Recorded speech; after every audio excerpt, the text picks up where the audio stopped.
as I told you in a different segment, I'm just so happy. It hurts.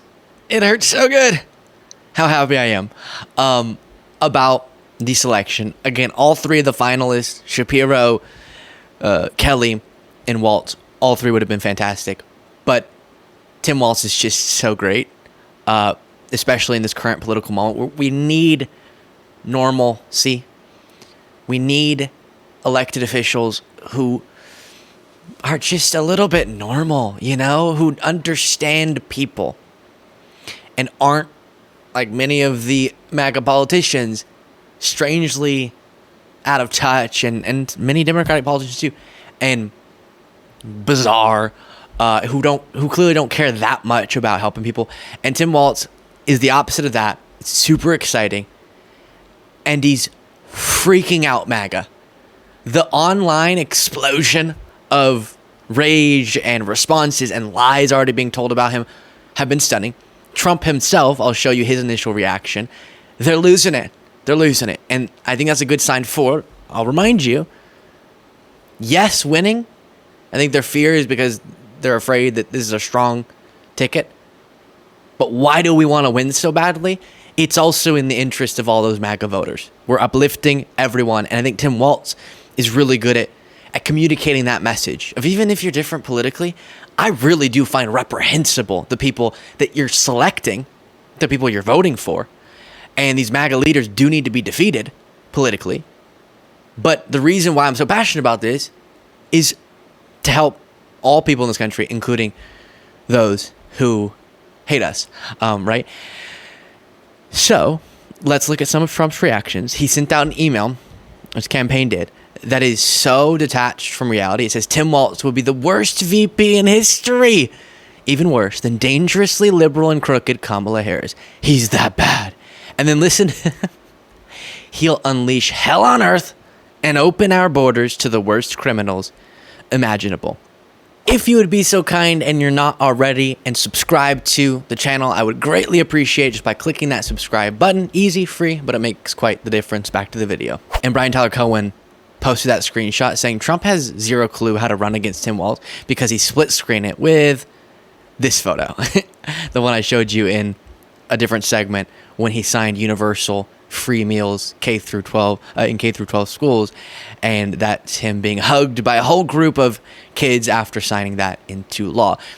Yes, this photo's adorable, but it's indicative of a broader fact about Tim Walz, which is his progressive governance is going to be very difficult to attack effectively for Republicans, because if you start going, he's so radical left, and then the follow-up is, how do you mean? Well, he signed universal free meals so that kids can have food while they're learning, and universal so that there's not the stigma that research shows comes along with having people, they have to prove that they're low income enough to qualify for the programs that often are in place, and you have your haves and your have-nots. Instead, universal, none of that. Everyone gets meals, super beneficial. So you're going to attack that, MAGA? I don't know if people think that's too far left. Or paid family medical leave, you're going to attack that? Protecting reproductive rights, we've seen what happens when you attack that, and it's politically damaging. A gun owner and hunter in Tim Walz grew up in a small town, hunting, fishing, loving every day, like Luke Bryan says. I don't know if he did all those things, but and he implemented universal background checks in Minnesota and a gun safety law. I don't think people see that as too far left. I really don't. Etc. And we can go down the list many, many times in the future, and we will. But this photo represents our response to that attack, because it's really, this is what we want. We don't want crazy socialism as you're trying to portray it. We want common sense, reasonable governance that uplifts people, and in the state of Minnesota has a super business friendly environment. It's being reported on. And then Trump posted this. This is the most radical left duo in American history. There has never been anything like it. And there never will be again. Crazy. And I don't know why he's calling her this now. I'm trying to figure out what it even means. But crazy Kamala. And this isn't a typo now. He does it in all of his posts. Indeed, crazy. I hear there is a big movement to bring back Crooked Joe. That is out of nowhere. He's pulling that out of you know where. And then he also posted this. What are the chances that Crooked Joe Biden, the worst president in the history of the U.S., whose presidency was unconstitutionally stolen from him by Kamala, I'm just going to say, do I have your permission, everyone, to just say her actual name whenever he says that? Let's do that. From him by Kamala. Barack Hussein, he has Hussein in all caps, just taking the mask off completely. Obama, crazy Nancy Pelosi, shifty Adam Schiff, crying Chuck Schumer, and others on the lunatic left crashes the Democrat National Convention and tries to take back the nomination, beginning with challenging me to another debate. He feels that he made a historically tragic mistake by handing over the U.S. presidency, a coup to the people in the world he most hates, and he wants it back now. This is so funny. I think we're going to win this thing. Let's do it. Let's work. I'm going to keep saying that. But I think we're going to win this thing, and that's what Trump's realizing. Because this is nonsense. Biden has no interest in taking back the nomination. He sees the swing in the direction, the momentum shift in the direction of the Democrats that has come of him stepping off the ticket and the excitement around Kamala Harris and now Tim Walz. For the sake of the country, the reason he made this decision, it's best that he does what he chose to do. Trump's just wishful thinking. He's so scared of going up against Kamala Harris and Tim Walz, two people who represent everything, I should say it this way, who represents the opposite of everything that makes Trump so bad, right? All of those areas, even just his out of touch and J.D. Vance's lack of charisma and that, the selection of Tim Walz is a great example of just so relatable. Such a guy's guy, you know? And Trump is terrified of that. Truly, truly terrified. And his followers are as well, because their attacks are so weak. They knew he was one of the options. They had all this time to do Oppo research. And the Trump War Room posted this. Tim Walz thinks it's insane that people would be upset at Target for partnering with a satanic designer to promote transgender products for kids. And look at the clip they're saying represents that. To be honest, I'm in a neighborhood where, a governor next door to me this week made the case that a rainbow on a T-shirt at Target is destroying our democracy. That's nonsense. That's just insane. And I think most people here in Minnesota agree. So they were saying that Target was grooming children. And you remember my conversation with, and as I say the sentence, you're going to realize this is so representative of the crazy political times we're in. Do you remember when I was at Trump's second arrest talking to a MAGA rapper who was talking about Target grooming children? And his name's Forgiato Blow. And he was saying they're selling tuck-it swimsuits for children, which is like tucking if you have male body parts in a more feminine outfit, so you tuck it to make it look whatever. And he was saying that was for kids, and I was like, okay, can you find me an example, because that would be inappropriate. And he couldn't. And then we later fact check, and that wasn't something Target was ever selling, but they pretended like it was. But the only example he could cite for me that is grooming children was just a little like some Pride merch to Tim Walz's point. Oh, a rainbow or something. What are you talking about? Y'all are so strange. No one thinks that's what you're saying it is.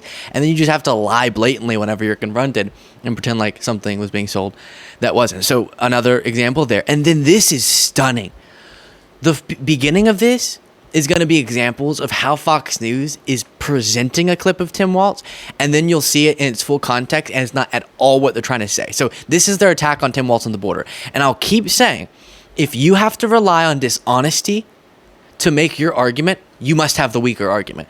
Because if I can make my argument fully honestly and just rely on the facts, then, and you can't, probably that means my facts are stronger and I have a better case given the facts of the situation, which is what we're seeing here. He also supported open borders. He talks about this wall. I always say, let me know how high it is. If it's 25 feet, then I'll invest in the 30-foot ladder factory. State. Just days ago, he said he would invest in a ladder company to defeat Donald Trump's border wall. He talks about this wall. I always say, let me know how high it is. If it's 25 feet, then I'll invest in the 30-foot ladder factory. That's not how you stop this. And I think when it comes to a policy record and a... Look at the cuts. Look at the cuts. It's so funny. He goes, that's not how you stop. He supports open borders. I wonder why they cut the next thing he said. Well, we'll see. Policy vision, Donald Trump and J.D. Vance have the undoubted advantage, especially after choosing Walz today. He's somebody who's talked about even building a ladder over the border wall. When you think about... Yeah, well, they're going to say whatever they're going to say. We just need to have good proposals. There's things that we can do. I think we need to acknowledge to folks that every nation in the United States needs to control its border. And I will add the northern border, which Minnesota is on. But you can do that using the right tools, and the Langford Cinema bill that he did kill would have done that. The Border Patrol agents endorsed it. These are folks who know what needs to be done. But he's not interested in solving the problem. What Democrats need to do is acknowledge, and he has ginned up fear, but our border can work better. It doesn't. There's no reason someone seeking asylum, which we will always be a guiding light for, shouldn't have to wait 7 years to have that adjudicated. That's why this bill would have made it 90 days and people either got it or they were removed. And I think seeing a plan that's out there, talking about it with folks, knowing that he's not going to do anything. He talks about this wall. I always say, let me know how high it is. If it's 25 feet, then I'll invest in the 30-foot ladder factory. That's not how you stop this. You stop this using electronics. You stop it using more border control agents. And you stop it by having a legal system that allows for that tradition of allowing folks to come here, just like my relatives did, to come here, be able to work, and establish the American dream. He's not interested. Wow. I know that you're probably watching that and thinking, oh, that makes me so mad. That was so dishonestly edited, and they said open borders, and then they... But feel something different, okay? Because we're having a good day, all right? That's my mission today. We're all going to have a good day. MAGA, you can't take me down. And so instead have the takeaway of, if they have to rely on that, he must be a strong candidate. He must not have said wrong things about the border then if they have to dishonestly clip and cut. Because what was he saying? He was saying, I'd invest in the 30-foot ladder stock as a joke, right? Because I'd make a lot of money because a lot of people are going to start buying 30-foot ladders if you build a 25-foot wall. And his point was, because I want a secure border, I want to invest in the things that will be most effective.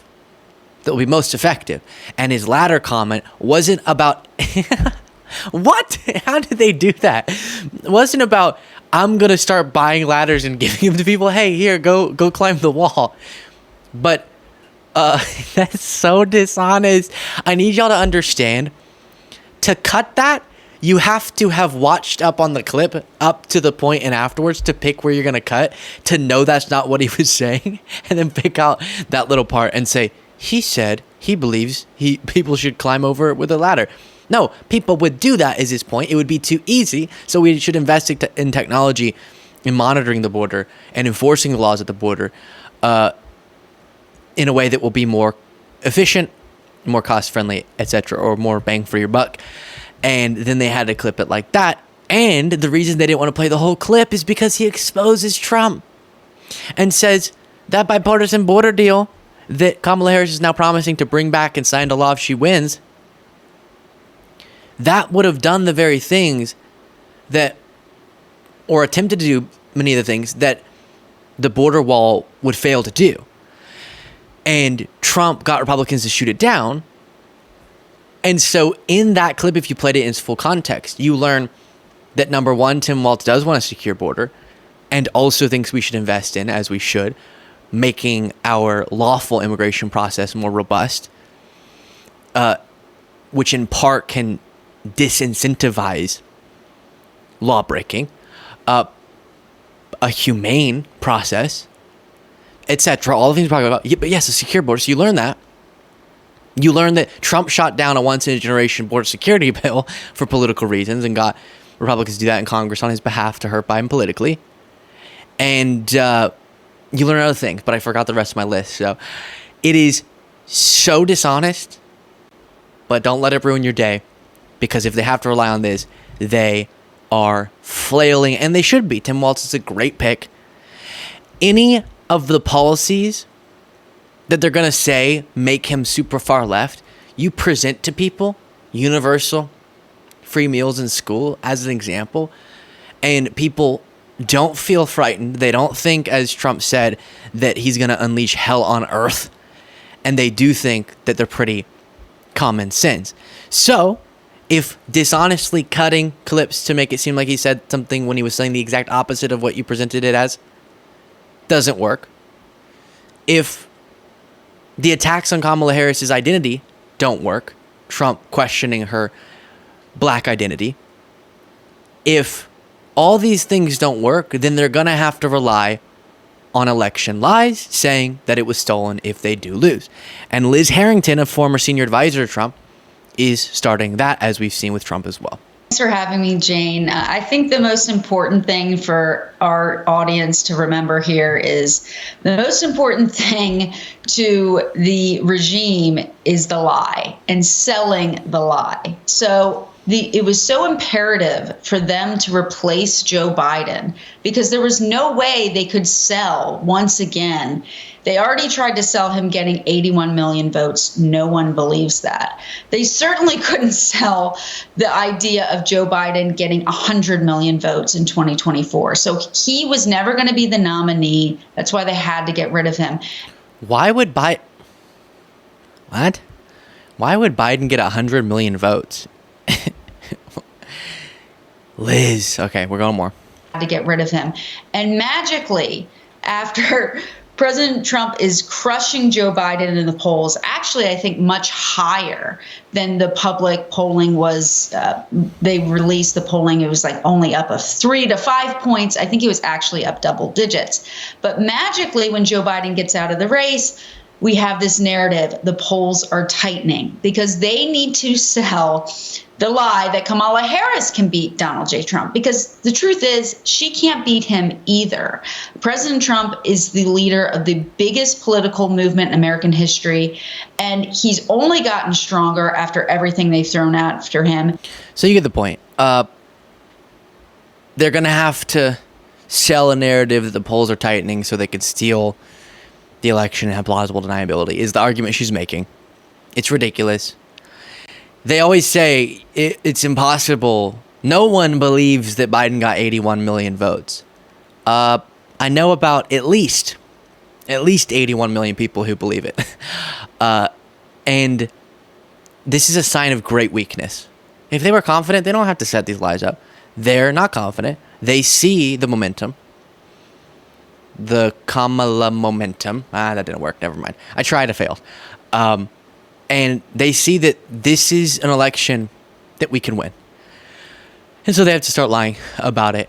And they're going to do that when hopefully the Harris-Walz ticket does win. And that is very unfortunate. Let me know what you thought of all that in the comments. If you want to get extra content daily, you can do so by clicking the join button below.